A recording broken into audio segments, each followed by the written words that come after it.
இப்ப போலீஸார் என்ன சார் பண்ணிட்டு இருக்கு நீங்க? ஒரு குடும்பத்தை அங்க வந்து காவு குத்தமாக்கி ஒருத்தவங்களும் கத்தி கம்பையும் கல்லையும் வச்சுக்கிட்டு கொலை மிரட்டல் குத்து.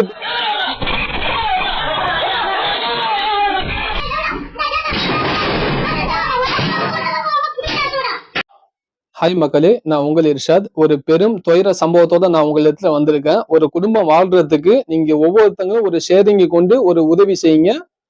அது ஒரு குடும்பம் வாழ்றதுக்கு ஒரு பெரும் ஒரு உதவியாக இருக்கும் இது. ஓகேவா கைஸ்?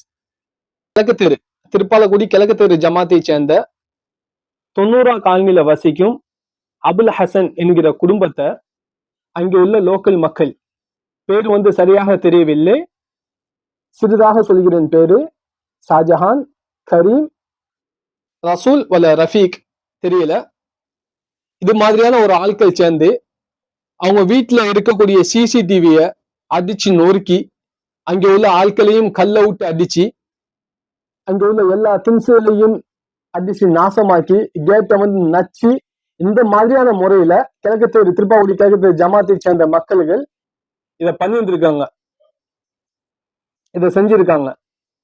இத வந்து நேற்று இரவு ஒரு 10:30 மணிக்கு இத செஞ்சிருக்காங்க, இத பண்ணிட்டு இருக்காங்க. உடனேயே அங்க வீட்டுல உள்ளவங்க ஆட்கள் எல்லாருமே போலீஸ் ஸ்டேஷனுக்கு கம்ப்ளைண்ட் பண்ணிருக்காங்க. போலீஸா சொல்லியிருக்காங்க நாளைக்கு காலையில வாங்கண்டு, நாளைக்கு காலையில வாங்கன்னு சொல்லியிருக்காங்க. நாளைக்கு காலையில 10 மணிக்கு அங்க போயிருக்காங்க, போலீஸா சொல்லியிருக்காங்க மதியம் 2 மணிக்கு வாங்கண்டு. மதியம் 2 மணிக்கு போயிருக்காங்க, போலீஸா சொல்லியிருக்காங்க ஈவினிங் 5 மணிக்கு வாங்கண்டு. ஈவினிங் 5 மணிக்கு போயிருக்காங்க, அங்க உள்ள போலீஸா சொல்லியிருக்காங்க சிசிடிவி ஃபுட்டேஜ் இருந்த டேப்பை வாங்கிட்டு போலீஸ்காரங்க சொல்லியிருக்காங்க நாளைக்கு காலையில 10 மணிக்கு வாங்கண்டு. என்ன சார் நடக்குதுங்க? திருப்பாக்குடி போலீஸார் என்ன சார் பண்ணிட்டு இருக்கு நீங்க? ஒரு குடும்பத்தை அங்க வந்து காவு குத்தமாக்கி ஒருத்தவங்களும் கத்தி கம்பையும் கல்லையும் வச்சுக்கிட்டு கொலை மிரட்டல் குத்துட்டு இருக்காங்க. நீங்க வந்து எந்த ஒரு ஆக்ஷன் எடுக்காம இருந்தா என்ன சார் அர்த்தம்? நீங்க நாளைக்கு வாங்கன்னு சார் என்ன சார் பண்ணிட்டு இருக்கிறீங்க? எனக்கு ஒன்றும் புரியல சார். அங்க ஒரு ஃபேமிலி வந்து ஒரு சாவ கிடக்கிற சூழ்நிலை இருக்கு சார். இந்த மாதிரி இருக்கு காய்ஸ். உங்களுடைய சப்போர்ட் வந்து ஒவ்வொரு ஷேரிங் மூலியமா நீங்க வந்து இந்த வீடியோக்கு தெரிவிங்க. இந்த மாதிரி பண்ணிட்டு இருக்காங்க. கரெக்டா ஒரு வருஷத்துக்கு முன்னாடி இந்த மாதிரி பண்ணுது. அந்த அந்த சம்பவம் நடந்த பிறகு அந்த வீட்டுல உள்ள வந்து ஒரு பையன் சிசிடிவி கேமரா வச்சிருக்காப்ல, அந்த சிசிடிவி கேமரா வச்ச பின்னாடி இந்த மாதிரி உடைச்சி நாசமாக்கி அங்க உள்ள எல்லா திங்ஸையுமே உடைச்சி இங்க உள்ள இப்படி உள்ள விஷயத்த பண்ணிருக்காங்க அங்க உள்ள லோக்கல் மக்கள், அங்கே வசிக்கும் லோக்கல் மக்கள்.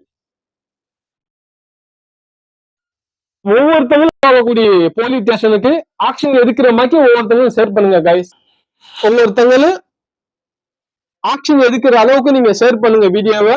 ஒரு குடும்பம் வாழ்றதுக்கு நீங்க செஞ்ச பெரும் உதவியா இருக்கு, குடும்பம் வாழ்றதுக்கு நீங்க செஞ்ச மிகப்பெரிய உதவியா இருக்கு மக்களே. இந்த ஒரு வீடியோவை ஷேர் செய்யுங்க. நன்றி.